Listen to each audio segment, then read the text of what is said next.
نحمد و نصلی علی رسول الکریم اما بعد فاعوذ باللہ من الشیطان الرجیم بسم اللہ الرحمن الرحیم۔ آج کا جو سبق ہے وہ قیام اللیل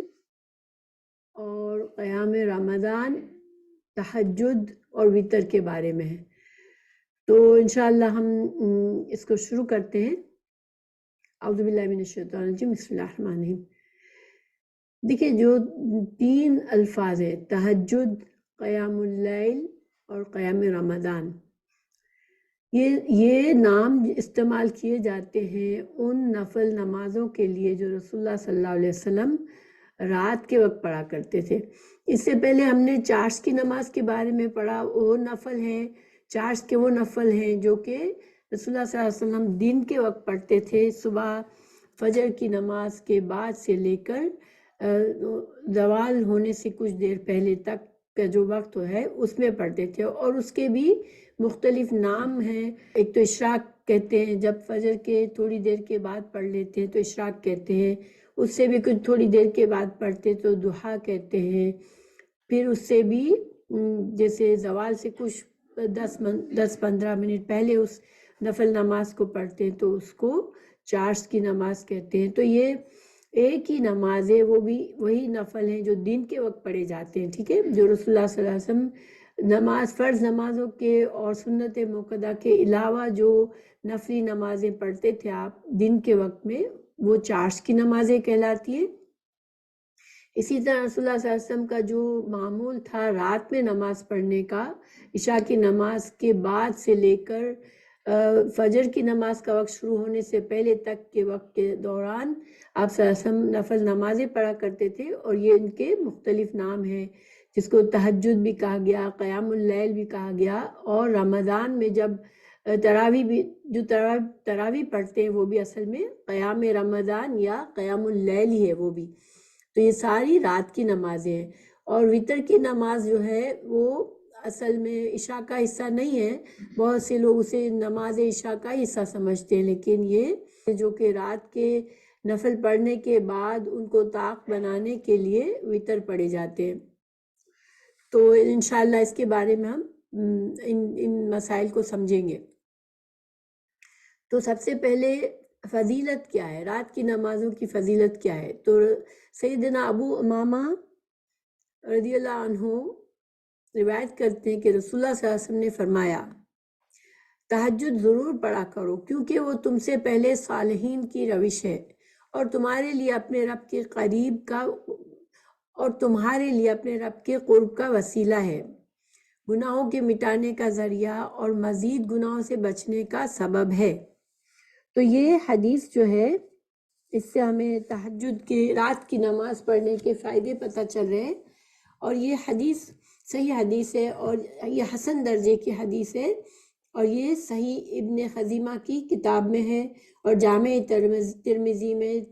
3539 اور صحیح ابن خزیمہ میں 1135 نمبر کی حدیث ہے۔ تو اس میں کیا کیا فائدے نظر آئے ہمیں؟ کہ اللہ کے قربت کا ذریعہ ہے رات کی نماز، اور انسان کے گناہوں کو مٹانے کا ذریعہ ہے،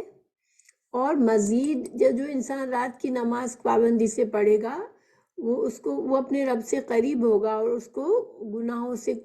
دلچسپی نہیں ہوگی، گناہ کے کاموں سے وہ دور بھاگے گا، تو یعنی کہ گناہوں سے بچنے کا بھی سبب ہے۔ اب اگلی حدیث ہے، وہ بھی فضیلت کے بارے میں، سیدنا ابو ہریرہ رضی اللہ عنہ روایت کرتے ہیں کہ رسول اللہ صلی اللہ علیہ وسلم نے فرمایا، اس شخص پر اللہ کی رحمت ہو جو رات کو اٹھا، پھر نماز تہجد پڑھی اور اپنی بیوی کو جگایا، پھر اس نے بھی نماز پڑھی، پھر اگر بیوی غلبہ نیند کے باعث نہ جاگی تو اس کے منہ پر پانی کے چھینٹے مارے۔ اس عورت پر بھی اللہ کی رحمت ہو جو رات کو اٹھی، پھر نماز تہجد پڑھی اور اپنے خاوند کو جگایا، پھر اس نے بھی نماز پڑھی، پھر اگر خاوند غلبہ نیند کے باعث نہ جاگا تو اس کے منہ پر پانی کے چھینٹے مارے۔ تو یہ حدیث جو ہے وہ حسن درجے کی ہے، سنن ابو داؤد کی حدیث ہے، اور حدیث نمبر 1308۔ اس حدیث میں ہمیں کیا پتہ چلتا ہے رات کی نماز کا؟ ایک تو ہمیں اس کی فضیلت پتہ چلتی ہے کہ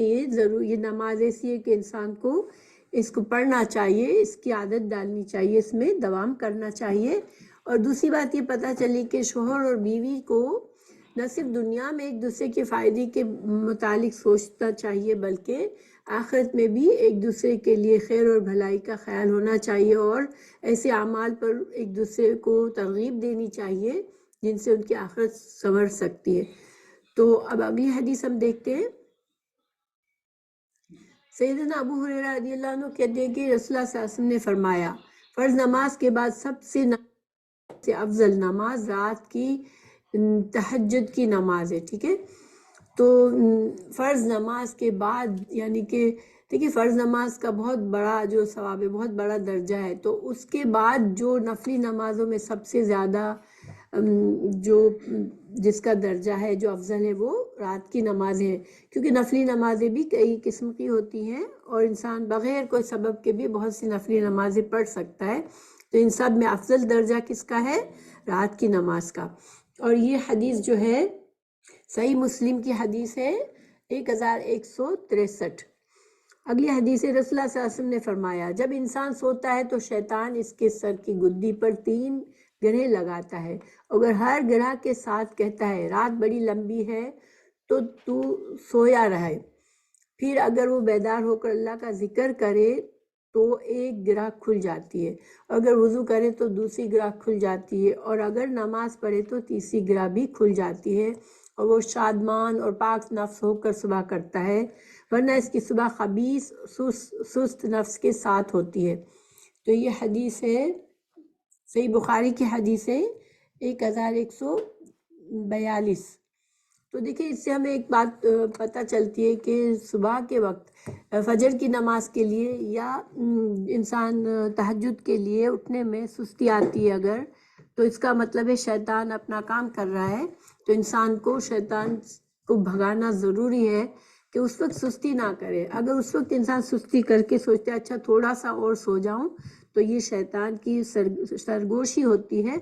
اور اس سے انسان کو بچنا چاہیے، انسان کو فوراً سے اٹھ جانا چاہیے اور اب اس خیر کے کام میں دیر نہیں کرنی چاہیے۔ پھر رسول اللہ صلی اللہ علیہ وسلم نے فرمایا، اللہ تعالیٰ ہر رات جب 1/3 رات باقی رہ جاتی ہے تو آسمان دنیا پر نزول فرما کر فرماتا ہے، کوئی ہے جو مجھے پکارے میں اس کی دعا قبول کروں، کوئی ہے جو مجھ سے مانگے میں اسے دوں، کوئی ہے جو مجھ سے بخشش طلب کرے میں اسے بخش دوں۔ تو یہ حدیث بھی صحیح بخاری کی ہے 1145 1145۔ تو دیکھیں سبحان اللہ، یہ وہ وقت ہے جب اللہ سبحانہ تعالیٰ ہم انتظار کرتے ہیں بندوں کا کہ بندے اٹھے اور مجھ سے دعا مانگے، مجھ سے اپنی خواہشات کا ذکر کرے، مجھ سے مغفرت مانگے، مجھ سے جنت مانگ لے۔ ہم جو بھی اس وقت مانگ لیتے ہیں تو وہ اللہ سبحانہ تعالیٰ قبول فرماتے ہیں۔ تو اتنی بڑی فضیلت ہے یہ رات کی نماز کی۔ اچھا، پھر نبی رحمت کا شکر کرنے کا انداز۔ رسول اللہ صلی اللہ علیہ وسلم جو تھے وہ اللہ کے نبی ہیں، اور اللہ کے نبی تھے، اللہ سبحانہ تعالیٰ سے محبت کا کیا عالم ہوگا ان کا۔ آپ صلی اللہ علیہ وسلم تہجد میں اتنا لمبا قیام کرتے تھے۔ سیدنا مغیرہ رضی اللہ عنہ فرماتے ہیں کہ رسول اللہ صلی اللہ علیہ وسلم رات کو تہجد میں اتنا لمبا قیام کرتے تھے کہ آپ کے پاؤں سوج جاتے۔ آپ سے سوال ہوا، آپ اتنی مشقت کیوں کرتے ہیں حالانکہ آپ کا اگلے پچھلے سب گناہ معاف ہیں؟ آپ نے فرمایا صلی اللہ علیہ وسلم، کیا پھر جب اللہ تعالیٰ نے مجھے نبوت کے انعام، مغفرت کی دولت اور بے شمار نعمتوں سے نوازا ہے، میں اللہ کا شکر گزار بندہ نہ بنوں؟ تو اس حدیث میں ہمیں ایک تو رسول اللہ صلی اللہ علیہ وسلم کی صفت شکر گزاری کا پتہ چلتا ہے، دوسرا ہمیں یہ پتہ چلتا ہے کہ جب اللہ تعالیٰ ہمیں نعمتیں دیتا ہے تو بندے کو شکر کرنا چاہیے ان نعمتوں کا۔ اور یہ صحیح حدیث ہے، صحیح بخاری کی 1130۔ پھر نیند سے بیدار ہونے کی دعائیں۔ سیدنا عائشہ فرماتی ہیں رضی اللہ عنہا، فرماتی ہیں کہ رسول اللہ صلی اللہ علیہ وسلم جب رات کو بستر سے تہجد کے لیے اٹھتے تو یہ پڑھتے ہیں، اللہ اکبر، الحمدللہ، سبحان اللہ وبحمدہ، سبحان الملک القدوس، استغفر اللہ، لا الہ الا اللہ، اللہم انی اعوذ بک من ضیق الدنیا و ضیق یوم القیامہ. تو آپ صلی اللہ علیہ وسلم یہ ہر ایک لفظ اس میں سے 10 بار پڑھتے تھے. ترجمہ اللہ سب سے بڑا ہے، ساری تعریف اللہ کے لیے ہے، اللہ اپنی تعریف سمیت ہر عیب سے پاک ہے. میں نہایت ہی پاکیزہ بادشاہ کی پاکی بیان کرتی ہوں، میں اللہ سے بخشش طلب کرتا ہوں، اللہ کے سوا کوئی سچا معبود نہیں. یا اللہ میں دنیا اور روز قیامت کی تنگیوں سے تیری پناہ مانگتا ہوں. یہ سنن ابو داؤد کی حدیث ہے، حسن درجے کی ہے اور 5085 اس کا نمبر ہے. اور یہ دعا مانگنے کے بعد، یہ تسبیح کرنے کے بعد آپ صلی اللہ علیہ وسلم فرماتے اللہم اغفر لی وحدنی ورزقنی عافنی. یعنی یہ سارے الفاظ جو اوپر کی تسبیح کے ہیں ان کو ایک ایک لفظ کو 10 بار اللہ اکبر الحمدللہ 10 بار، سبحان اللہ بحمدہ 10 بار، اسی طرح سب پڑھنے کے بعد اللہم اغفر لی وحدنی ورزقنی وعافنی یہ دعا مانگتے تھے. اور یہ جو اس کی جو ہے یہ حدیث سنن ابو داؤد کی ہے اور یہ 786 کتاب الصلاۃ میں سنن ابو داؤد میں ہے یہ حدیث، یہ والی جو بعد کی دعا ہے وہ. اور اس کا معنی ہے کہ اللہ مجھے معاف فرما دے، مجھے ہدایت عطا فرما، مجھے رزق دے اور مجھے عافیت سے نواز. دیکھیے کتنی ساری چیزیں اس میں مانگ لی گئی کہ اللہ سبحانہ تعالیٰ سے ہدایت بھی مانگ لی بندے نے، رزق اچھا رزق بھی مانگ لیا، عافیت بھی مانگ لی اور مغفرت بھی مانگ لی. اس کے بعد آپ تو یہ حدیث جو ہے وہ ابو داؤد کی 786 ہے. ٹھیک ہے، اب ایک اور حدیث ہے جو اگر انسان کی یہ جو حدیث ہے وہ انسان کی چاہے رات میں آنکھ کھل جائے، چاہے وہ تہجد کے لیے اٹھا ہو، تو یہ دعا پڑھنا لا الہ الا اللہ وحدہ لا شریک لہ لہ الملک و لہ الحمد وہو علی کل شیء قدیر الحمد للہ وسبحان اللہ ولا الہ الا اللہ واللہ اکبر ولا حول ولا قوة الا باللہ. اللہ کے سوا کوئی سچا معبود نہیں، وہ ایک ہے، اس کا کوئی شریک نہیں، اسی کے لیے ساری بادشاہی اور اسی کے لیے ساری تعریف ہے، اور وہ ہر چیز پر خوب قدرت رکھنے والا ہے. ساری تعریف اللہ کے لیے ہے، اللہ ہر عیب سے پاک ہے، اللہ سب سے بڑا ہے، بدی سے بچنے اور نیکی کرنے کی کوئی قوت نہیں مگر اللہ کی توفیق سے. اور یہ دعا پڑھنے کے بعد جب وہ کہے اللہم اغفر لی، ٹھیک ہے، اے اللہ مجھے بخش دے، یا اس کے بعد کوئی اور دعا بھی اللہ استغفار کرنے کے بعد انسان اپنے دل کے کوئی اور بھی دعا اس وقت یاد آئے انسان کے ذہن میں وہ پڑھ لے تو یہ قبولیت کا وقت ہے. اس دعا کے ساتھ انسان کی رات میں آنکھ کھلتی ہے اور وہ یہ دعا پڑھتا ہے، پھر استغفار کرتا ہے اور پھر کوئی دعا مانگتا ہے، اللہ سبحانہ تعالیٰ اس کی دعا کو قبول فرماتے ہیں. اور اگر اس وقت وہ انسان تہجد کے لیے یا فجر کے لیے اٹھنے کا وقت ہو رہا ہے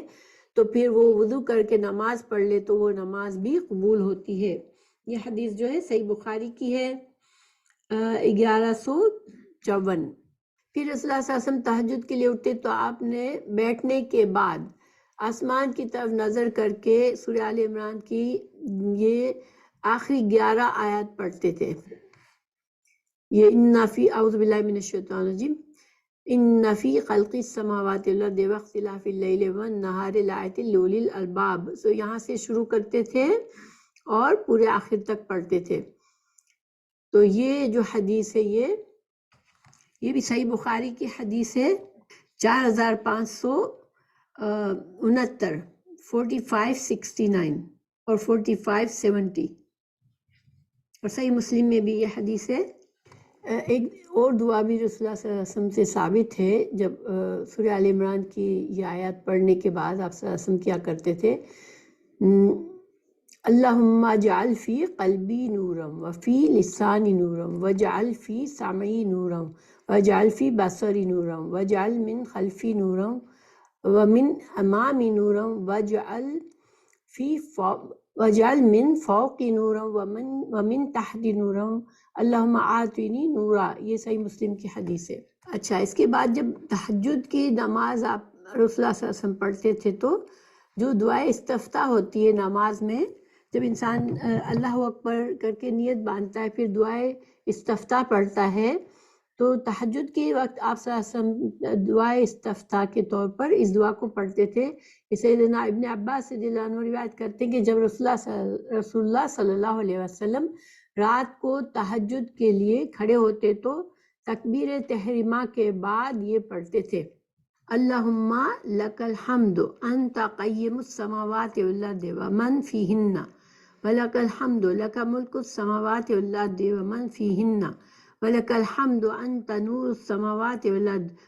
ولک الحمد انت ملک السماوات والارض ولک الحمد انت الحق ووعدک الحق ولقاؤک الحق وقولک الحق والجنة حق والنار حق والنبیون حق ومحمد صلی اللہ علیہ وسلم حق والساعة حق اللہم لک اسلمت وبک آمنت وعلیک توکلت وإلیک انبت وبک خاصمت وإلیک حاکمت فاغفر لی ما قدمت وما اخرت وما اسررت وما اعلنت انت المقدم وانت المؤخر لا الہ الا انت۔ اس کا ترجمہ ہے: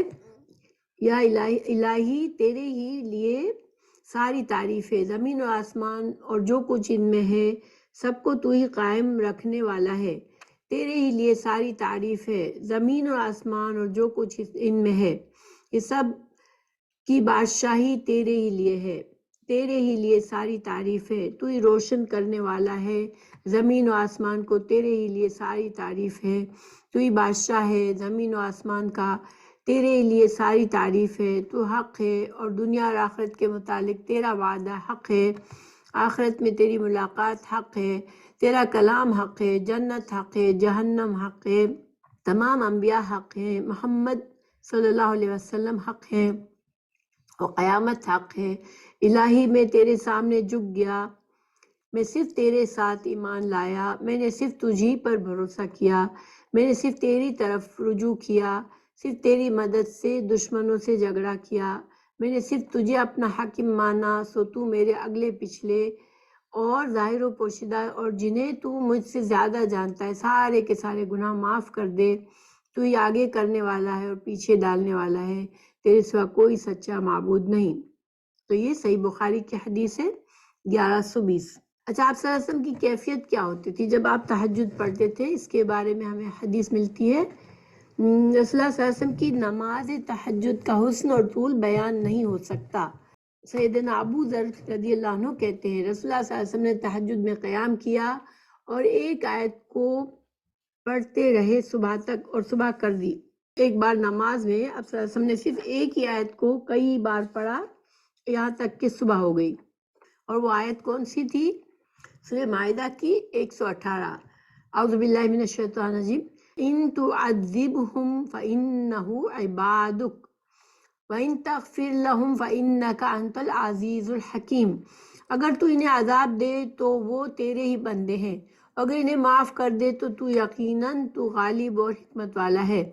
تو دیکھیں اس سے رسول اللہ صلی اللہ علیہ وسلم کی امت کے بارے میں کتنی زیادہ فکر مند رہتے تھے۔ ظاہر یہ آیت جو ہے وہ امت کے بارے میں اللہ تعالیٰ سے دعا کر رہے ہیں کہ اللہ تعالیٰ اگر تو ان کو بخش دے تو عزیز اور حکیم ہے۔ اچھا، پھر سیدنا حذیفہ رضی اللہ عنہ سے دوسری حدیث ہے کہ اس میں آپ صلی اللہ علیہ وسلم کی نماز بڑی طویل ہوا کرتی تھی۔ اس کا ہمیں پتہ چلتا ہے کہ سورہ بقرہ پڑھی آپ نے پہلی رکوع میں،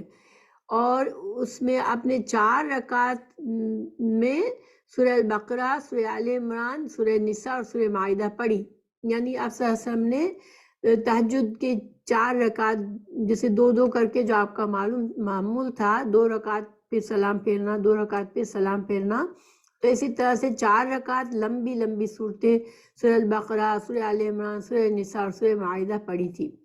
تو گویا اسے ان 2 حدیثوں سے ہمیں کیا پتہ چلا؟ ہم بڑی طویل نمازیں پڑھا کرتے تھے۔ ہمیں یہاں پر یہ پتہ چلا کہ انسان صرف ایک ہی آیت کو بھی بار بار پڑھ سکتا ہے قیام اللیل میں، اور ہمیں دوسرا یہ پتہ چلا کہ لمبی لمبی آیات، لمبی لمبی سورہ جیسے سورہ بقرہ اور سورہ آل عمران جیسی صورتیں بھی پڑھ سکتا ہے انسان۔ پھر اسی طرح آپ صلی اللہ علیہ وسلم نے رکوع، قومے، سجدے اور جلسے کی درازی اور اس میں تسبیحات اور دعائیں کی کثرت سے پڑھنا آپ پر ختم تھا، یعنی کہ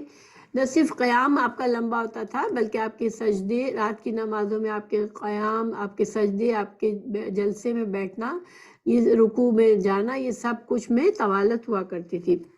اسی طرح دوسری حدیث سیدنا حذیفہ سے ہے رضی اللہ عنہ سے کہ آپ صلی اللہ علیہ وسلم نے سورہ البقرہ پڑھی، ایک نماز کی رکعت کے اندر قیام میں سورہ البقرہ پڑھی اور اس کے بعد سورہ النساء شروع کر دی اور سورہ النساء سے پڑھا۔ تو گویا کہ دیکھیں یہاں پر ہمیں یہ پتہ چلا کہ سورہ بقرہ کے بعد سورہ آل عمران ہوتی ہے، لیکن آپ صلی اللہ علیہ وسلم نے سورہ النساء شروع کر دی۔ تو گویا کہ نمازوں میں قیام میں اگر ہم جو قرات پڑھتے ہیں اس میں ہم صورتوں میں ترتیب ضروری نہیں ہے۔ اگر ایک سے زیادہ صورتیں ہم پڑھتے ہیں تو اس میں ضروری نہیں ہے کہ جس طرح قرآن میں ان کی ترتیب ہے اسی طرح پڑھا جائے، ٹھیک ہے، کوئی بھی سورہ پڑھ سکتے ہیں اور آگے پیچھے ہو سکتا ہے، صورتوں کو ہم آگے پیچھے کر سکتے ہیں۔ ہاں آیات سورہ کے اندر کی آیات کو ایک ہی رکعت کے اندر انسان آگے پیچھے نہ کرے، لیکن پوری سورہ اگر پڑھ رہا ہے انسان اور ایک سورت پوری کر کے دوسری پڑھتا ہے تو پھر ضروری نہیں ہے کہ ترتیب کے ساتھ پڑھے۔ اچھا، یہاں پر ایک اور بات بھی پتہ چلتی ہے اس حدیث میں، آہستہ آہستہ سکون سے پڑھتے تھے، ایک بات تو یہ یہاں پر ہے، اور دوسری یہ کہ جب تلاوت کے دوران کسی آیت میں تسبیح کا ذکر ہوتا تو سبحان اللہ پڑھتے تھے، اور اگر اس میں کچھ مانگنے کا ذکر ہوتا تو دعا کرتے تھے، کوئی سوال کرتے تھے، اگر پناہ مانگنے کا ذکر ہوتا تو اعوذ باللہ پڑھتے۔ یعنی دیکھیے یہ تو آپ صلی اللہ علیہ وسلم کا اپنا معمول تھا، لیکن رسول اللہ صلی اللہ علیہ وسلم امت پر ایسا بوجھ نہیں ڈالا کہ انسان ساری رات صرف نمازیں پڑھتا رہے، ٹھیک ہے۔ اللہ صلی اللہ علیہ وسلم نے عبداللہ بن عمر رضی اللہ عنہ سے کہا، مجھے بتایا گیا ہے کہ تم ساری رات نفل پڑھتے ہو اور دن کو روزہ رکھتے ہو، اگر تم ایسا کرو گے تو تمہاری آنکھ کمزور اور طبیعت سست ہو جائے گی، تمہاری جان اور تمہارے بال بچوں کا بھی تم پر حق ہے، اس لیے روزہ رکھو اور افطار بھی کرو، رات کو قیام کرو اور نیند بھی۔ یہاں پر ہمیں اعتدال نظر آتا ہے اس حدیث میں۔ رسول اللہ صلی اللہ علیہ وسلم نے یہ نصیحت فرمائی کہ انسان نفلی روزے بغیر ناغہ کے نہ پڑھے، یعنی نہ کرے، یعنی کہ ایک روزہ رکھا پھر دوسرا رکھا تیسرا رکھا، اس طرح سے ہمیشہ کی ہمیشگی نہ کرے نفلی روزوں میں، بلکہ اگر ایک روزہ رکھا ہے نفلی روزہ تو اس کے بعد ایک دن چھوڑ کے دوسرا کرے یا پھر کچھ دنوں کے بعد کرے، انسان کی استطاعت کے مطابق کرے، لیکن زیادہ سے زیادہ جو انسان نفلی روزے رکھ سکتا ہے وہ ایک روزہ چھوڑ کے ایک دن۔ اسی طرح قیام اللیل میں بھی انسان ساری رات نہ کرے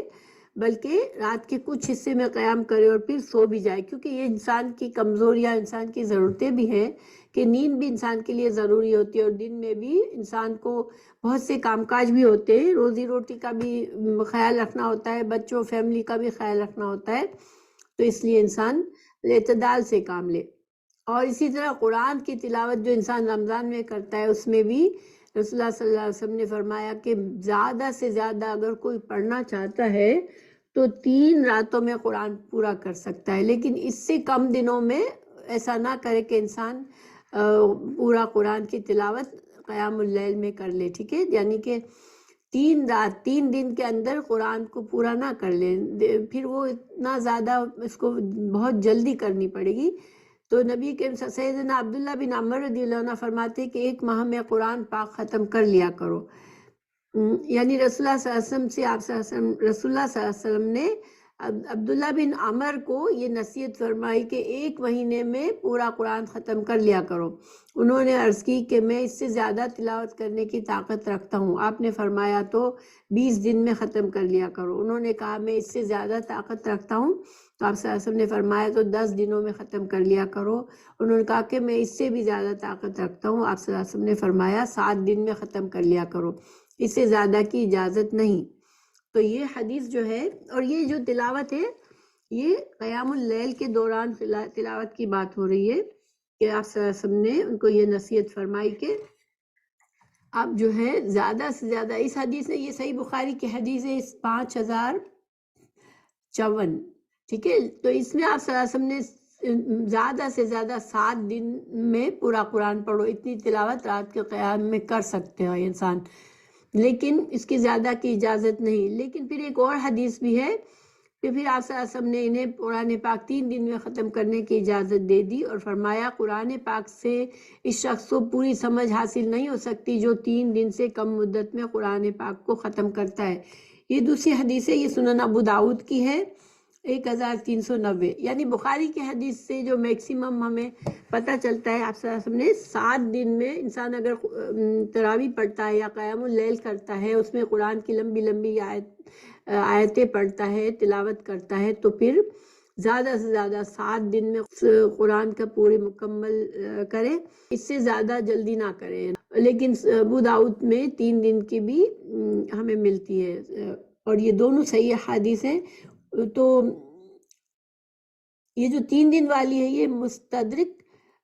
میں ہے یہ حدیث 1161، اور یہ حسن درجے کی ہے۔ تو یعنی کہ زیادہ سے زیادہ اگر انسان پڑھنا چاہتا ہے رمضان میں قرآن، رمضان کے علاوہ یا رمضان میں رات کے وقت تلاوت کرنا چاہ رہا ہے اپنے قیام اللیل میں، تو وہ اتنا کر سکتا ہے لمبا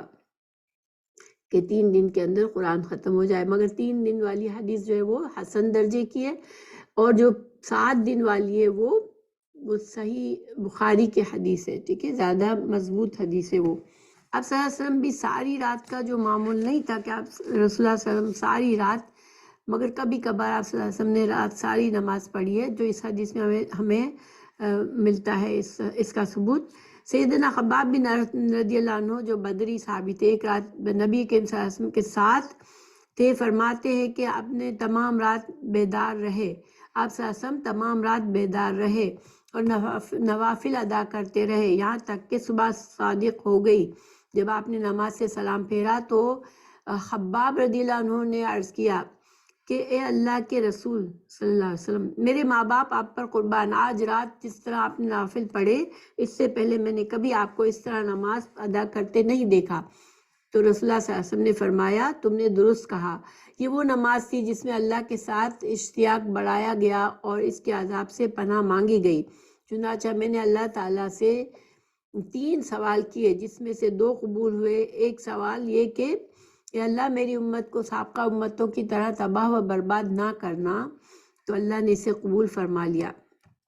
دوسرا سوال یہ کہ میری ساری امت پر بیک وقت دشمنوں کا غلبہ حاصل نہ ہو، یہ بھی قبول کر لیا گیا۔ پھر میں نے سوال کیا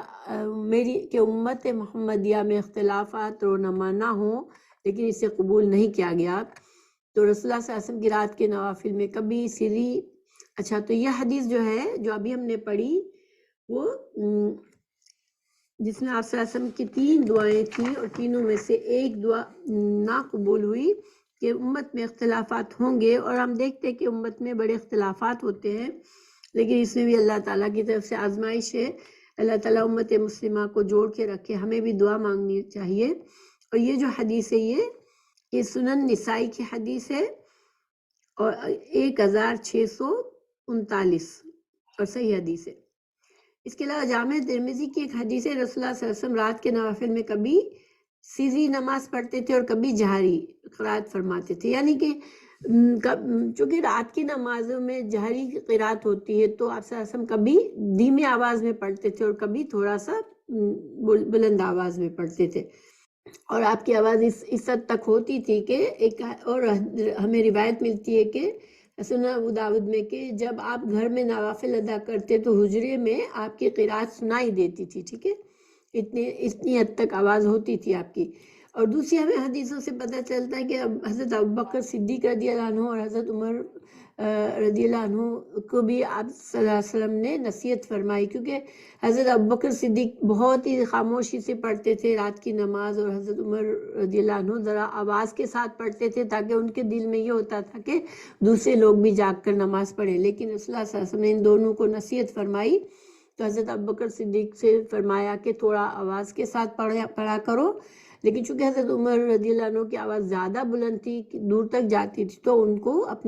آواز کو تھوڑا کم کرنے کے لیے نصیحت فرمائی۔ یہ سنن ابو داؤد کی حسن حدیث ہے 1329۔ وسلم کتنی رکعتیں پڑھا کرتے تھے، تو اس کے لیے ہمیں حضرت عائشہ رضی اللہ عنہ سے حدیث ملتی ہے کہ وہ فرماتی ہے کہ نبی کریم صلی اللہ علیہ وسلم کی نماز شب کا معمول جو تھا وہ یہ تھا کہ رمضان ہوتا یا غیر رمضان، رسول اللہ صلی اللہ علیہ وسلم رات کی نماز عام طور پر 11 رکعت سے زیادہ نہیں پڑھتے تھے. پہلے آپ 4 رکعت پڑھتے تھے، یعنی 2 کر کے، ٹھیک ہے. پھر ان کی خوبی اور درازی نہ پوچھو، پھر آپ 4 رکعت پڑھتے تھے، پھر ان کی خوبی نہ پوچھو. یعنی کہ اس حدیث سے ہمیں پتہ چلتا ہے کہ آپ صلی اللہ علیہ وسلم چونکہ بہت لمبی نمازیں پڑھتے تھے تو 2 کر کے جب 4 پڑھ کے کچھ دیر کے لیے وقفہ کر لیا کرتے ہوں گے، اور پھر دوسری 2 رکعت کر کے 4، یعنی 8 رکعت پڑھا کرتے تھے، اور پھر آخر میں 3 رکعت وتر پڑھتے تھے. یہ صحیح بخاری کی حدیث ہے 1147، ٹھیک ہے. تو اس سے ہمیں کیا پتہ چلا کہ 2 کر کے 8 رکعت تک آپ صلی اللہ علیہ وسلم زیادہ سے زیادہ پڑھتے تھے رات کی نمازیں، چاہے وہ رمضان کا مہینہ ہوتا تھا چاہے رمضان کے علاوہ کے مہینوں میں بھی راتوں میں آپ صلی اللہ علیہ وسلم زیادہ سے زیادہ 8 رکعت، یعنی 8 سے کم بھی پڑھی ہیں آپ صلی اللہ علیہ وسلم نے، لیکن 2 کر کے 8 رکعت پڑھتے تھے، اور پھر 3 رکعت نفل سے تو تمام اگر ہم کو ملائے تو 11 رکعت ہو جاتی ہے. ایک اور حدیث ہے صحیح مسلم کی 737، رسول اللہ صلی اللہ علیہ وسلم عام طور پر وتر پڑھنے کا طریقہ. سیدنا عائشہ رضی اللہ عنہا یوں بیان فرماتی ہے کہ نبی کریم صلی اللہ علیہ وسلم نماز عشاء سے فجر تک 11 رکعتیں پڑھتے، ہر 2 رکعتوں میں پر سلام پھیرتے اور 1 رکعت وتر پڑھتے تھے. یہ دوسری حدیث ہے، اس میں ہمیں یہ پتہ چلا کہ 2 رکعت کر کے آپ صلی اللہ علیہ وسلم نے 10 رکعتیں پڑھ لی، اور پھر 1 رکعت وتر کی کر لی.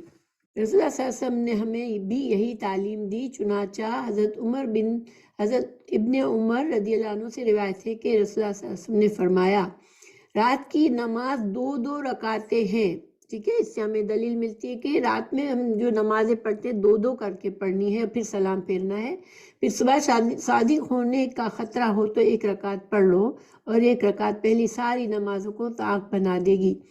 تو یہ حدیث صحیح بخاری کی ہے. تو یہاں ہمیں کیا پتہ چلا کہ انسان 8 رکعت کو اگر لمبا کرتا ہے، پھر 2 رکعت میں پڑھتا ہے، پھر 1 رکعت پڑھتا ہے، اور اگر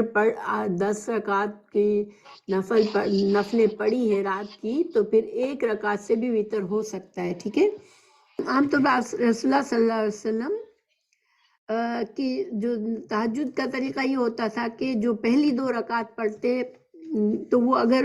وہ عشاء کی سنتیں اگر ہوتی تو ان کو ہلکا پڑھتے تھے، لیکن پھر اس کے بعد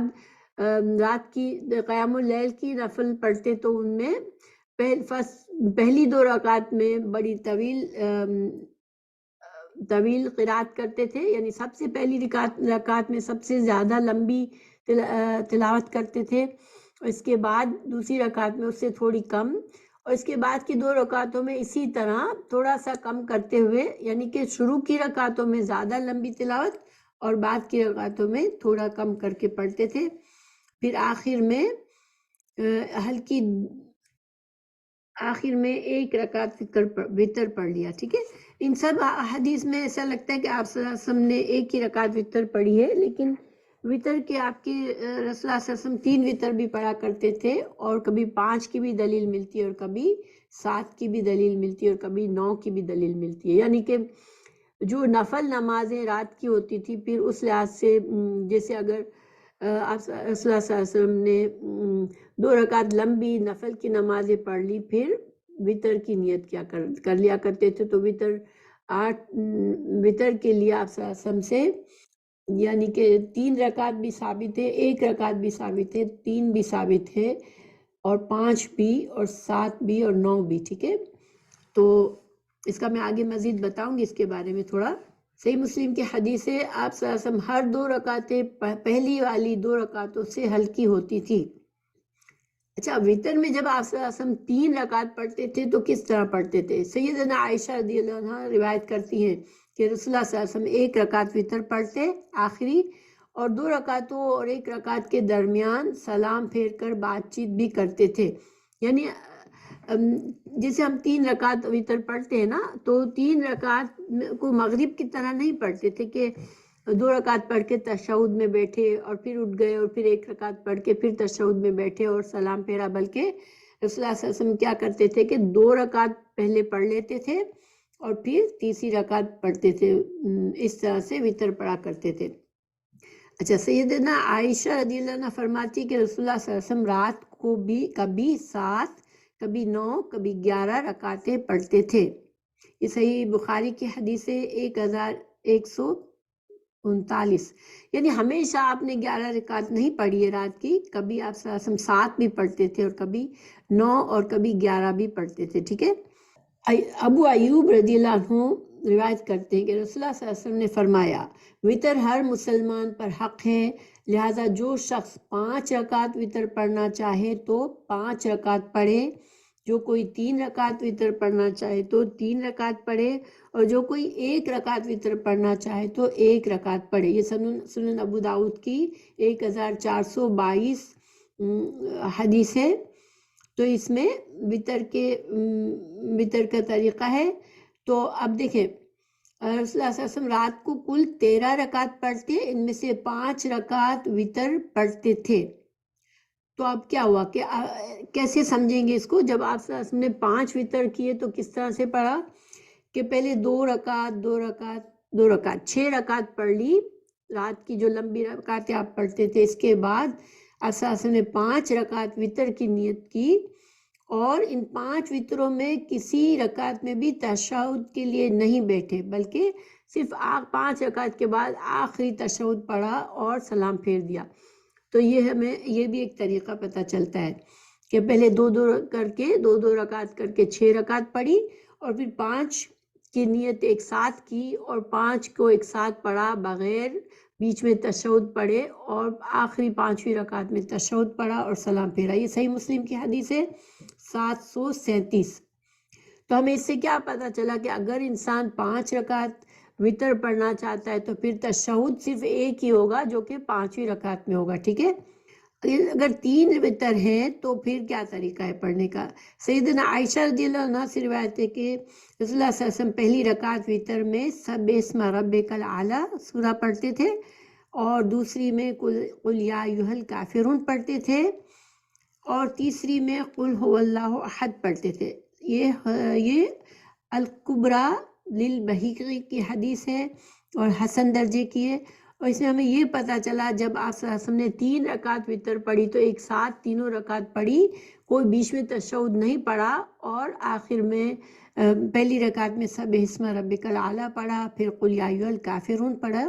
پھر قل هو اللہ احد، اور پھر تشہد کر کے سلام پھیرا۔ رسول اللہ صلی اللہ علیہ وسلم نے فرمایا ایک رات میں 2 بار وتر پڑھنا جائز نہیں۔ یہ حدیث سنن ابو داؤد کی ہے، حدیث نمبر 1439۔ یعنی کہ اگر انسان عشاء کے ساتھ اس نے وتر پڑھ لیے ہیں، ٹھیک ہے، اور پھر سو گیا، اب اس کی آنکھ کھلی تو اب وہ نفل پڑھنا چاہ رہا ہے، رات کی نماز تہجد پڑھنا چاہ رہا ہے، تو پھر اب وہ وتر نہیں پڑھے گا دوبارہ، صرف 2 رکعت کر کے جتنا اس کو اللہ ہدایت دے وہ پڑھ لے۔ آپ صلی اللہ علیہ وسلم کی سنت کے مطابق 8 تک وہ پڑھ لے، 8 رکعت تک پڑھ لے تو وہ پڑھ سکتا ہے، مگر دوبارہ وتر نہیں کرے گا، ٹھیک ہے، وتر نہیں پڑھے گا۔ اور حدیث رسول اللہ صلی اللہ علیہ وسلم نے فرمایا 3 وتر نہ پڑھو، یعنی 3 وتر نہ پڑھو، اس کے کیا مطلب ہے کہ جس طرح مغرب کی نماز پڑھتے ہیں اس طرح نہ پڑھو، ٹھیک ہے، کہ 2 رکعت کے بعد تشہد پڑھا، پھر اٹھ گئے، پھر 1 رکعت پڑھ کے تشہد کر کے سلام کیا، یہ نہ کرو، یہ مغرب کی نماز کے مشابہ ہو جاتی ہے۔ تو 3 رکعت اگر انسان پڑھ رہا ہے تو یا تو تینوں رکعت ایک ساتھ پڑھ کے پھر ایک تشہد پڑھے اور سلام پھیر دے، یا پھر 2 رکعت پڑھنے کے بعد سلام پھیرنے کے بعد پھر 1 رکعت پڑھے، ٹھیک ہے۔ یہ وتر اگر 3 رکعت پڑھنی ہے تو یہ 2 طریقے ہیں۔ اگر 5 رکعت پڑھنی ہے تو طریقہ کیا ہے کہ 5 رکعت ایک ساتھ پڑھ کے آخر میں تشہد پڑھ کے سلام پھیرے، اور اس وقت رات کی نفل جو ہے انسان کم کر سکتا ہے، یعنی 6 رکعت 2 کر کے پڑھ لے اور پھر 5 وتر پڑھ لے۔ اچھا، اگر وتر 7 پڑھنے ہیں تو کیا کریں کہ 2 رکعت کر کے 4 رکعت لمبی نمازیں پڑھ لیں، اور پھر 7 رکعت کی نیت کر کے انسان 7 رکعت پڑھ لے اور پھر ایک تشہد کے بعد سلام پھیر دے۔ مغرب کی نماز کی مشابہت کی منع فرمایا آپ صلی اللہ علیہ وسلم نے، اور یہ حدیث ہے صحیح حسن دارقطنی کی، ٹھیک ہے۔ اچھا، اور حدیث نمبر ہے 25 اور 27۔ پھر نبی کریم صلی اللہ علیہ وسلم نے فرمایا رات کو اپنی آخری نماز وتر کو بناؤ۔ یہ صحیح بخاری کی حدیث ہے، یعنی کہ اگر وتر عشاء کے بعد انسان نے نہیں پڑھے ہیں اور نفلیں پڑھی ہیں تو وتر پڑھنا وتر کو آخری نماز پڑھا، یعنی انسان کی نیت ہے کہ مجھے نوافل پڑھنے ہیں، مجھے رات کے قیام اللیل پڑھنا ہے، تو یا تو اگر عشاء کے بعد وہ پڑھتا ہے اپنی نفل نمازیں 2 رکعت کر کے، جتنی اللہ اسے توفیق دے، زیادہ سے زیادہ، جیسے کہ ہمیں حدیث سے پتہ چلتا ہے کہ 8 رکعت اور پھر 2 رکعت اور پھر 1 رکعت، ٹھیک ہے۔ اچھا، لیکن وتر ہمیشہ آخری نماز ہو۔ اب اگر اس صورت میں کہ انسان عشاء کے ساتھ، اس کو ڈر تھا کہ وہ اگر وتر ابھی نہیں پڑھے گا عشاء کی نماز کے بعد تو شاید وہ اس کی پھر آنکھ نہ کھلے، تو اس صورت میں اگر وتر پڑھ لیتا ہے لیکن پھر تہجد کے وقت رات کو آنکھ کھل جاتی ہے تو پھر وہ نفل پڑھ سکتا ہے 2 رکعت کر کے، مگر وتر دوبارہ پھر نہیں پڑھے گا۔ اور اگر اس کی عادت بنائی ہوئی ہے اور اس کو اللہ نے توفیق دی ہے کہ انسان ہمیشہ نفلیں پڑھتا ہے رات میں، تو پھر وتر جو ہے عشاء کے بعد نہ پڑھے، ہمیشہ اپنی رات کی نماز پڑھنے کے بعد وتر پڑھے۔ نبی کریم صلی اللہ علیہ وسلم نے فرمایا جو شخص آخر رات میں نہ اٹھ سکے تو وہ اول شب میں وتر پڑھ لے، اور جو آخر رات اٹھ سکے وہ آخر رات وتر پڑھے، کیونکہ آخر رات کی نماز افضل ہے۔ یہ حدیث جو ہے صحیح مسلم کی حدیث ہے، حدیث نمبر 755۔ یعنی کہ زیادہ اجر و ثواب کب ہے وتر پڑھنے کا؟ جب انسان اپنی نوافل رات کو پڑھے اور رات کے آخری حصے میں فجر کی نماز سے پہلے، فجر کا نماز شروع ہونے کا وقت شروع ہونے سے پہلے پڑھے، یہ زیادہ افضل وقت ہے پڑھنے کا، ٹھیک ہے۔ اچھا، حضرت عائشہ سے روایت ہے کہ رسول اللہ صلی اللہ علیہ وسلم نے اول رات، رات کے وسط اور پچھلی رات، یعنی رات کے آخری حصے میں، ہر حصے میں وتر پڑھے ہیں۔ یعنی آپ صلی اللہ علیہ وسلم نے بھی ہمیشہ رات کو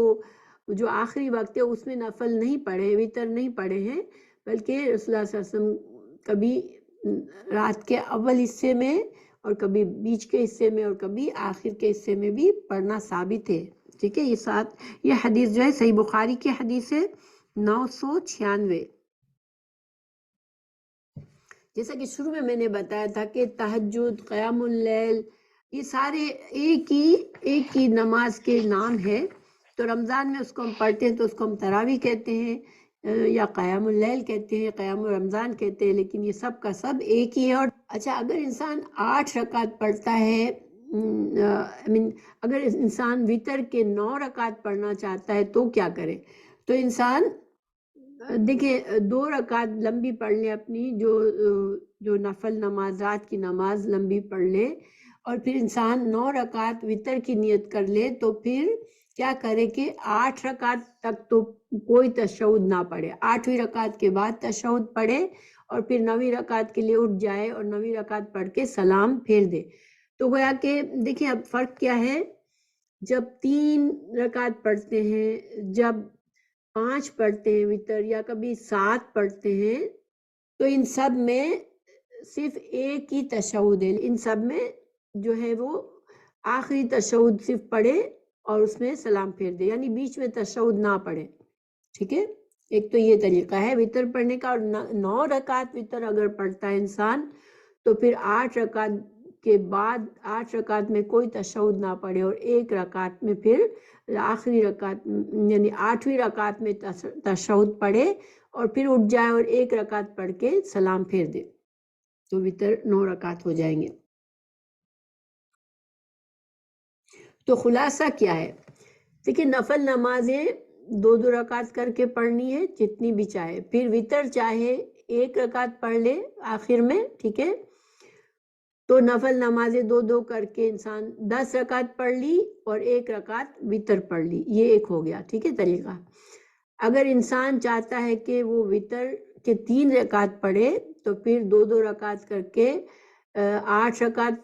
رات کی نماز پڑھ لے، نفلیں پڑھ لیں، اور پھر 3 رکعت وتر پڑھ لیں، ٹھیک ہے۔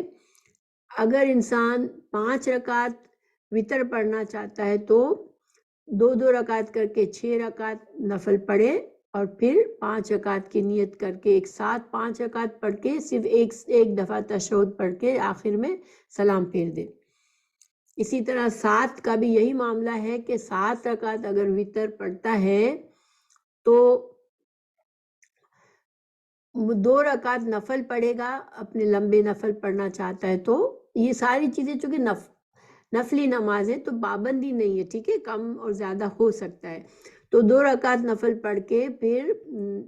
وہ انسان 9 رکعت کی اگر نیت کرتا ہے تو 9 رکعت کی وتر میں صرف یہ ہے کہ 8 رکعت کے بعد ایک تشہد پڑھنا ہے اور پھر اٹھ جانا ہے، پھر 1 رکعت پڑھ کے تشہد پڑھنا ہے اور پھر سلام پھیرنا ہے۔ تو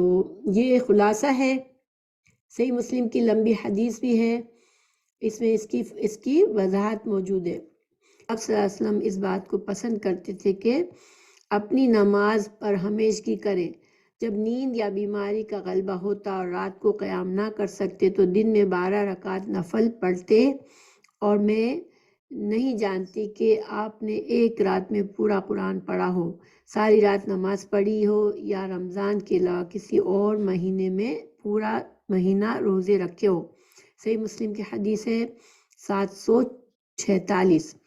ہر 2 رکعتوں کے بعد تحیات نہیں بیٹھتے تھے، بلکہ صرف 8ویں رکعت میں تشہد بیٹھتے اور سلام پھیرے بغیر کھڑے ہو جاتے، اور پھر آخری رکعت کو آخر میں حسب معمول تشہد پڑھ کر سلام پھیرتے تھے۔ وتر میں سلام پھیرنے کے بعد کی دعا ہے سبحان الملک القدوس، سبحان الملک القدوس، یہ ہے حدیث، اس کا ترجمہ ہے پاک ہے بادشاہ نہایت پاک۔ یہ حدیث ہے سنن ابو داؤد کی 1430۔ اچھا، آپ صلی اللہ علیہ وسلم نے یہ نصیحت فرمائی کہ جو انسان ایک عبادت کی عادت ڈالے، اس عادت کو پھر قائم رکھے اس پر۔ آپ صلی اللہ علیہ وسلم نے فرمایا حضرت عبداللہ بن عمر بن عاص سے، اے عبداللہ، تو فلاں شخص کی طرح نہ ہو جانا جو رات کو قیام کرتا تھا پھر اس نے رات کا قیام چھوڑ دیا۔ یہ حدیث جو ہے صحیح بخاری کی ہے، ٹھیک ہے۔ اچھا، تو گویا کہ انسان تہجد کی عادت تو ضرور ڈالے، بہت اچھی بات ہے، لیکن پھر کوشش کرے کہ انسان اس پر استقامت کرے، نہ کہ کچھ دن پڑھ کے پھر چھوڑ دی، تو ایسا نہ کرے، کیونکہ اگر انسان کسی مجبوری سے، کسی بیماری سے، کسی کمزوری سے کسی رات نہیں پڑھتا اور اس کا معمول ہے کہ وہ پڑھ رہا ہے، تو پھر ایک تو ہمیں یہ بھی دلائل ملتے ہیں کہ اللہ تعالیٰ ایسے بندے کو جو کہ ہمیشہ ایک کام کرتا ہے، کسی مجبوری میں کسی دن نہیں کر سکتا تو اللہ تعالیٰ اس کو اس دن اجر و ثواب دیتا ہے۔ اور دوسرے ہمیں یہ بھی پتہ چلتا ہے کہ رسول اللہ صلی اللہ علیہ وسلم پھر دن کی نمازوں میں اپنی اس کی کمی کو پوری کر لیتے تھے، اگر رات کو کسی وجہ سے نہیں پڑھ سکتے تو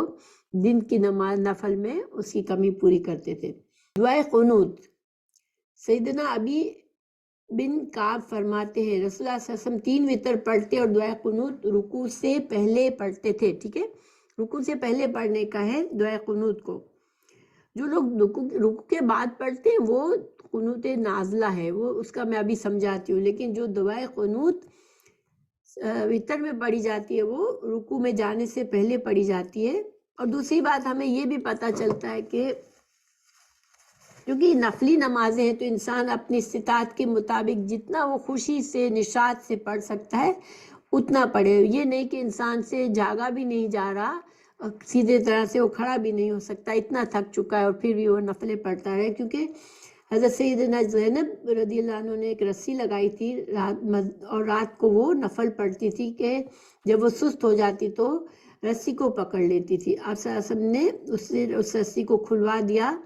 اور فرمایا کہ ہر شخص اپنی نشاط اور چستی کے موافق نماز پڑھے، پھر جب سست ہو جائے تو تھک جائے تو آرام کرے۔ تو ہم ان سب باتوں کا خلاصہ یہ ہوا کہ انسان رات کی نمازوں کی بڑی فضیلت ہے، انسان پڑھنے کی عادت ڈالے، مگر اپنی استطاعت کے مطابق پڑھے اور کوشش کرے کہ جتنا وہ پڑھتا ہے اس میں دوام کرے اور اس کو ہمیشگی کے ساتھ پڑھے، لیکن اتنا زیادہ ایک دن پڑھ کے پھر دوسرے دن بالکل ہی نہیں پڑھ سکتے کہ فرض نماز بھی مشکل ہو رہی ہے، ایسا نہ کرے۔ نبی کریم صلی اللہ علیہ وسلم نے فرمایا اب اتنا عمل اختیار کرو جس قدر تمہیں طاقت ہو، اللہ کی قسم اللہ ثواب دینے سے نہیں تھکتا لیکن تم عمل کرنے سے تھک جاؤ گے۔ یہ صحیح مسلم کی حدیث ہے 785۔ حضرت حسن بن علی رضی اللہ عنہ سے روایت کہ رسول اللہ صلی اللہ علیہ وسلم نے مجھے کچھ کلمات سکھائے تاکہ انہیں قنوت وتر میں کہوں۔ تو یہ دعا ہے وتر میں پڑھنے کی، جو کہ رکوع سے میں تیسری رکعت میں رکوع میں جانے سے پہلے پڑھنے کی ہے، ٹھیک ہے۔ وتر کی جب ہم آخری رکعت میں وتر سے اس آخری رکعت میں رکوع میں جانے سے پہلے پڑھنے کی دعا ہے، اور اس میں اللہم اہدنی فی من ہدیت وعافنی فی من عافیت وتولنی فی من تولیت وبارک لی فیما اعطیت وقنی شر ما قضیت فانک تقضی ولا یقضى علیک انہ لا یذل من ولیت ولا یعز من عادیت تبارکت ربنا وتعالیت۔ ترجمہ ہے، اے اللہ مجھے ہدایت دے کر ان لوگوں کے زمرے میں شامل فرما جنہیں تو نے رشد و ہدایت سے نوازا ہے، اور مجھے عافیت دے کر ان لوگوں میں شامل فرما جنہیں تو نے عافیت بخشی ہے، اور جن لوگوں کو تو نے اپنا دوست بنایا ان میں مجھے بھی شامل کر لے اور اپنا دوست بنا لے، اور جو کچھ تو نے مجھے عطا فرمایا اس میں میرے لیے برکت ڈال دے، اور جس شر و برائی کا تو نے فیصلہ فرمایا اس سے مجھے محفوظ رکھ، یقیناً تو ہی فیصلہ صادر فرماتا ہے، تیرے خلاف فیصلہ صادر نہیں کیا جا سکتا، اور جس کا تو والی بنا وہ کبھی ذلیل و خوار اور رسوا نہیں ہو سکتا، اور وہ شخص عزت نہیں پا سکتا جسے تو دشمن کہے۔ ہمارے پروردگار تو بڑا ہی برکت والا اور بلند و بالا ہے۔ یہ حدیث جو ہے وہ صحیح حدیث ہے، سنن ابو داؤد کی حدیث ہے، ٹھیک ہے۔ اس کا نمبر ہے 1425۔ اچھا، جو دعائے قنوت میں یہ دعائے قنوت میں ہاتھ نہیں اٹھائے جاتے، لیکن بعض لوگ ہاتھ اٹھاتے ہیں، تو اصل میں وہ جو ہے صحیح حدیث سے ثابت نہیں ہے۔ ہاں البتہ قنوت نازلہ جو ہے وہ رکوع کے بعد پڑھی جاتی ہے، اور کسی بھی نماز میں وقت ضرورت پڑھی جا سکتی ہے۔ رکوع کرنے سے انسان اٹھے اور پھر وہ نماز پڑھے اور وہ دعا پڑھے قنوت نازلہ کی، لیکن وہ جو دعا ہے وہ کوئی خاص سبب کے وقت پڑھی جاتی ہے، اور اس میں ہاتھ اٹھا کر بھی پڑھ سکتے ہیں اور ہاتھ کو نہ بھی اٹھائے، تو وہ جیسے کوئی مسلمانوں کو اجتماعی کوئی خطرہ ہے، دشمن سے خطرہ ہے، یا ایسے جو حالات ہیں جس میں انسانوں کو ضرورت ہے کہ مسلمان امت کے لیے دعا کی جائے، کافروں سے کے شر سے پناہ مانگی جائے، تو پھر یہ قنوت نازلہ پڑھی جاتی ہے۔ انسان کو بدعات سے بچنا چاہیے، بہت سی بدعات بھی ہیں، اس میں دعاؤں میں بھی انسان کچھ الفاظ شامل کر لیے جاتے ہیں اور تبدیلی کی جاتی ہے، تو کوشش کرنا چاہیے کہ صحیح حدیث سے صحیح ریفرنس سے انسان جو چیزیں ثابت ہیں اسی پر رہے، اور جو تعداد جو طریقہ ہمیں بتایا گیا ہے اس کی ہم پیروی کریں، کیونکہ بدعات جو ہے وہ ہمارے بدعات کا بڑا نقصان ہے۔ رسول اللہ صلی اللہ علیہ وسلم نے فرمایا جس نے ہمارے اس دین میں کوئی ایسی بدعت شامل کی، ایسی بات شامل کی جو اس میں سے نہیں ہے تو وہ مردود ہے۔ تو مسنون اذکار اور دعاؤں میں اپنی طرف سے کسی قسم کی زیادتی نہیں کرنی چاہیے، ٹھیک ہے۔ دعائے قنوت نازلہ جو ہے وہ جیسے کہ کوئی مصیبت کا، مسلمانوں پر کوئی مصیبت کا ڈر ہو یا غلبہ، کافروں کا غلبہ ہو، تو یہ دعا پڑھی جا سکتی ہے، اور یہ کسی بھی نماز میں رکوع کے بعد جب انسان اٹھتا ہے تو سجدے میں جانے سے پہلے انسان پڑھ سکتا ہے۔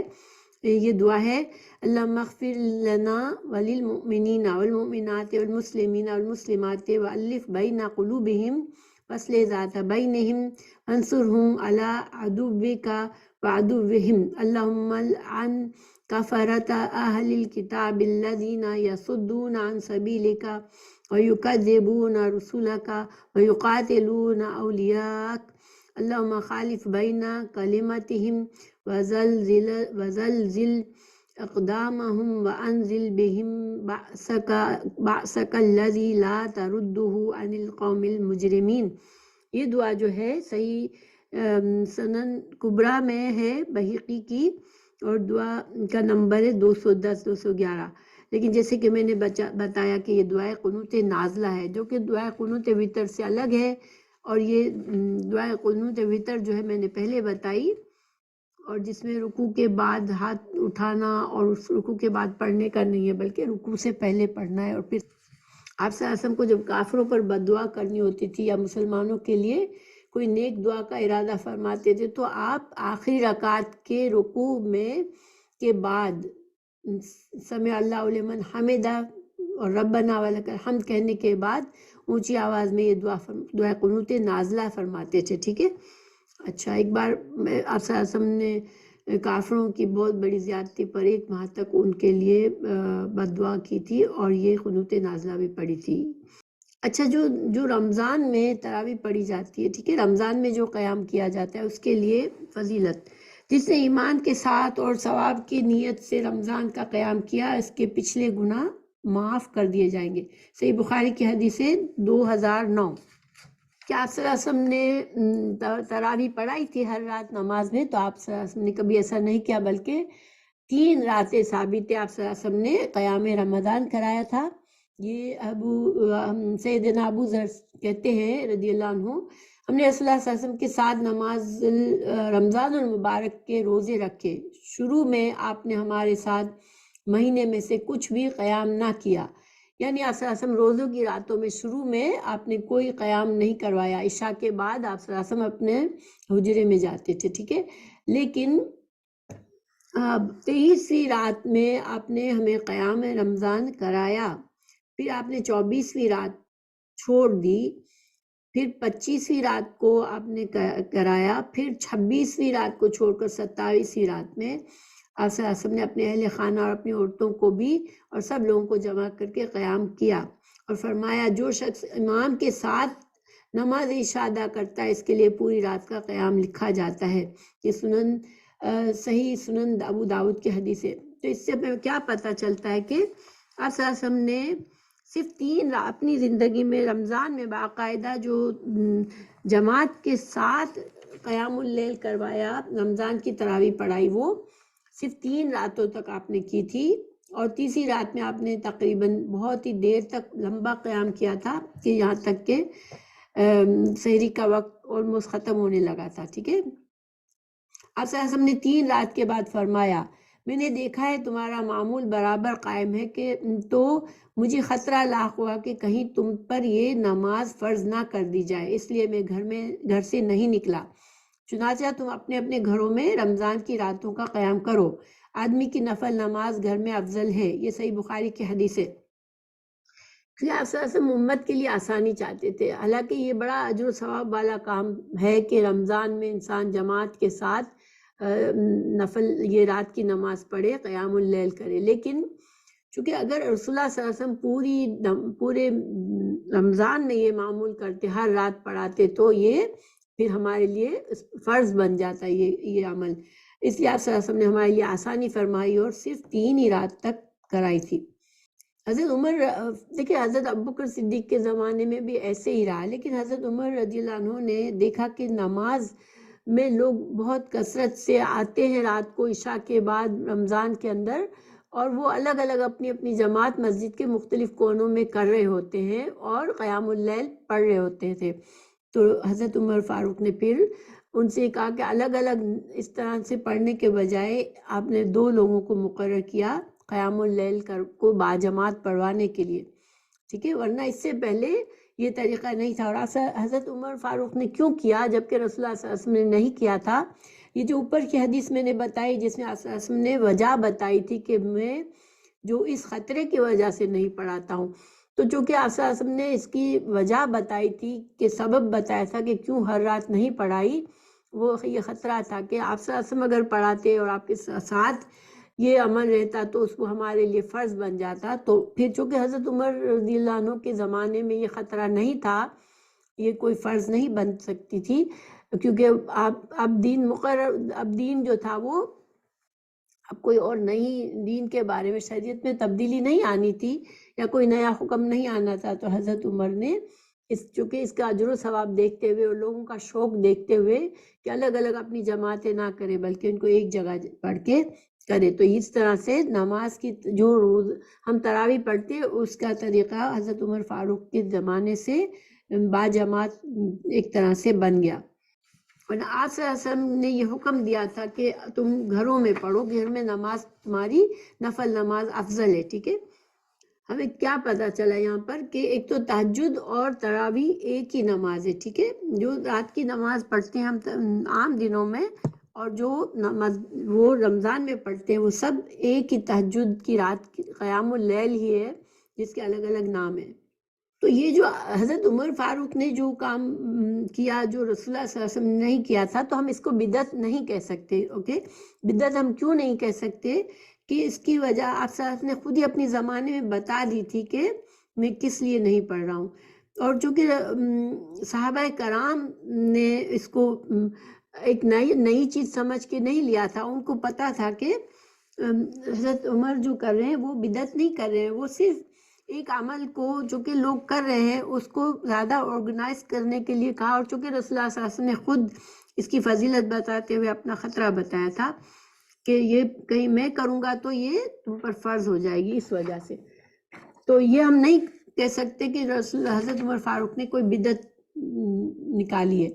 اور یہ بھی ہے، ثابت ہے کہ حضرت عمر نے 11 رکعت سے زیادہ کا حکم نہیں دیا تھا۔ حضرت ابو سلمہ رحم اللہ نے سیدہ عائشہ سے پوچھا کہ رمضان المبارک میں رسول اللہ صلی اللہ علیہ وسلم کی رات والی نماز کیسی تھی؟ سیدنا صدیقہ کبریٰ نے فرمایا، رمضان اور غیر رمضان میں رسول اللہ صلی اللہ علیہ وسلم رات کی نماز 11 رکعت سے زیادہ نہیں پڑھتے تھے۔ یہ صحیح بخاری کی حدیث ہے 1147۔ حضرت جابر رضی اللہ عنہ سے روایت ہے کہ رسول اللہ صلی اللہ علیہ وسلم نے ہمیں رمضان میں 8 رکعت قیام رمضان کرایا، پھر وتر پڑھایا، ٹھیک ہے۔ یہ ابو خزیمہ کی حدیث ہے۔ تو ثابت ہوا کہ رسول اللہ صلی اللہ علیہ وسلم نے 3 رات جو نماز پڑھائی تھی وہ 11 رکعت تھی، 8 رکعت 2 کر کے پڑھا کے پھر وتر کے 3 رکعت پڑھائے تھے۔ اور حضرت تمیم داری رضی اللہ عنہ کو حضرت عمر نے حکم دیا تھا کہ لوگوں کو 11 رکعت نماز پڑھائیں، ٹھیک ہے۔ یہ موطا امام مالک کی حدیث ہے۔ تو حضرت عمر فاروق نے مدینے کے قاریوں کو 11 رکعت پڑھانے کا حکم دیا تھا۔ امیر المومنین سیدنا عمر بن خطاب، سیدنا علی بن ابو طالب، سیدنا ابی بن کعب، عبداللہ بن مسعود رضی اللہ عنہ سے 20 رکعت قیام اللیل کی تمام روایت ضعیف ہے، ٹھیک ہے۔ جو لوگ ان سے یہ روایت کرتے ہیں کہ حضرت عمر نے 20 پڑھائی تھی یا اور صحابہ کے نام جو میں نے بتائے، تو وہ روایت صحیح نہیں ہے، ٹھیک ہے، وہ صحیح سند سے نہیں ہے۔ اب آخری بات، سحری اور نماز فجر کا درمیان کا وقفہ، فجر کی نماز کب انسان وتر پڑھ لے، یعنی کہ انسان کب ختم کرے اپنی قیام اللیل اور سحری کھا لے، اگر رمضان میں وہ پڑھ رہا ہے تو۔ زید بن ثابت سے روایت ہے کہ رسول اللہ صلی اللہ علیہ وسلم کے ساتھ سحری کھائی، پھر نماز فجر کے لیے کھڑے ہو گئے تو نماز پڑھی۔ حضرت انس رضی اللہ عنہ کہتے ہیں کہ میں نے سنا کہ دونوں یعنی سحری اور نماز فجر میں کتنا وقفہ تھا، تو انہوں نے کہا کہ جتنی دیر میں ایک کوئی شخص قرآن حکیم کی 50 یا 60 آیتیں پڑھ لیتا ہے، یہ صحیح بخاری کی حدیث ہے۔